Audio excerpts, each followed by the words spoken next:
Last night, she abruptly resigned as the host of the show. We live in a world where we have to grow up. And again, I'm not talking about Molly here. Molly's departure didn't happen quietly or with grace. There was no farewell episode, no montage of her greatest moments, no goodbye tears at the desk. She walked away immediately, without warning, and her sudden absence raised one unavoidable question.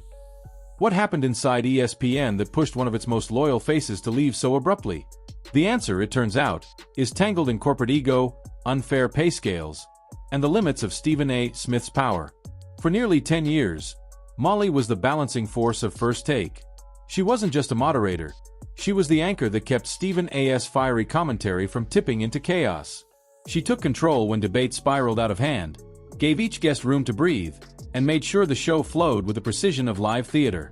But when contract negotiations came around, ESPN treated her not as the backbone of the show, but as a replaceable part.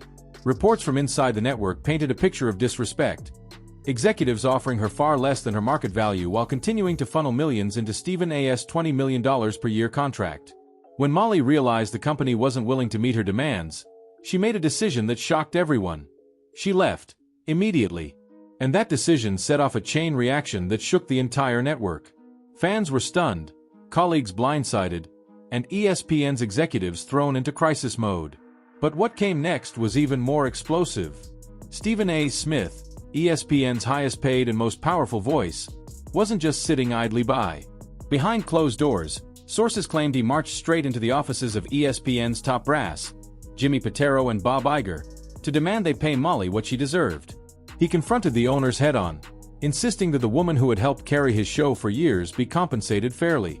It was a bold move, one that only someone of Stephen A.'s stature could make. But the response from management was cold. They reminded him who really runs the show.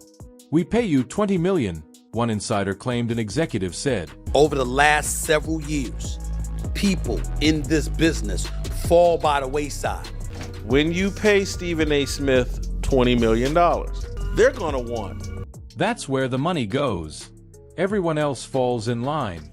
In that moment, Stephen A. Smith, the man who built a career on dominance, influence, and volume, was reminded of his place. And that realization hit him harder than anyone expected.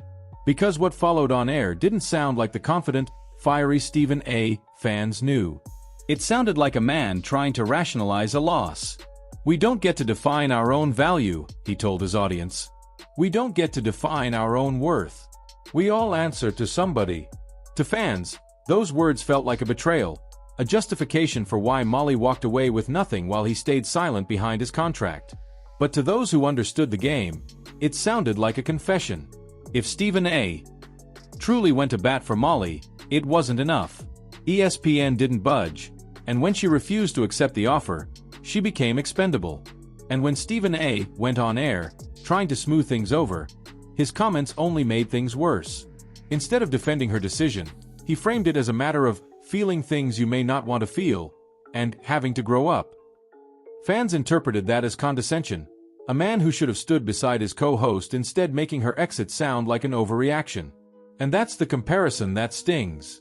When Charles Barkley and the inside the NBA crew at TNT faced contract disputes, Barkley took pay cuts to keep his team intact.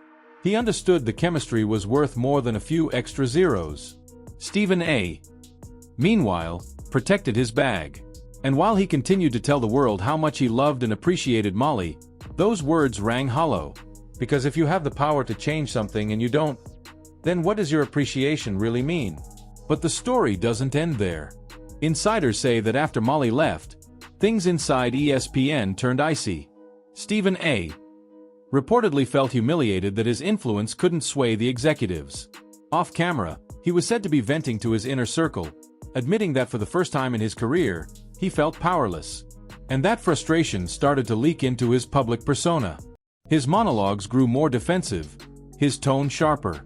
"How do I make my bosses more money? How do I get some of you?" he asked rhetorically during one rant. It was a chilling admission, a man trying to remind himself that he still had control when, deep down, he knew he didn't. Meanwhile, Molly was thriving. Within days of her resignation, reports surfaced that rival networks were lining up to sign her. Fox Sports, Amazon Prime, and even whispers of Netflix's sports division reportedly offered her multi-million-dollar deals. Double what ESPN had allegedly offered. For the first time in her career, she had leverage. She was no longer the moderator keeping the peace between egos. She was the headline. And while ESPN scrambled to spin her exit, she became the symbol of something larger. The corporate arrogance that has slowly been eroding ESPN's once golden reputation. And maybe, deep down, he knew that was true. Because Stephen A.'s empire rests on ESPN's shoulders. Without them, he doesn't have the platform, the reach, or the paycheck. So when faced with the impossible choice between fighting for Molly and protecting his own position, he did what most corporate stars do. He protected the brand that made him. But that decision might cost him in the long run. Because if ESPN was willing to underpay Molly, someone universally respected, beloved by fans, and crucial to the chemistry of First Take, what happens when they decide Stephen A. himself has become too expensive? No one stays untouchable forever. And the irony is brutal. In trying to preserve his empire, Stephen A. may have just exposed its weakness. As for Molly, her story is just beginning. She's reportedly entertaining multiple offers, exploring creative freedom, and finally stepping into a role where she's not the supporting act but the star. The same confidence that once kept First Take grounded is now fueling her next chapter. And the fans who once criticized her for interrupting debates are now applauding her for standing up for herself. Stephen A. once said, "You can't wake up and be me." Maybe he was right. But maybe that's a good thing. Because if being him means staying quiet while someone else gets disrespected, then maybe it's time the sports world starts rooting for someone new. Molly's exit wasn't just a career move. It was a statement that respect and fairness matter more than a paycheck. And her decision to walk away, even in the face of power, might just be the spark that exposes ESPN's crumbling foundation.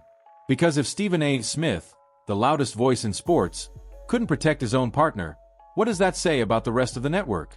The empire looks untouchable. But all empires fall eventually.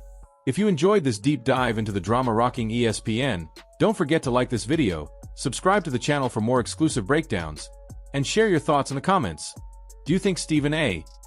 did enough to protect Molly, or did he let her down when it mattered most?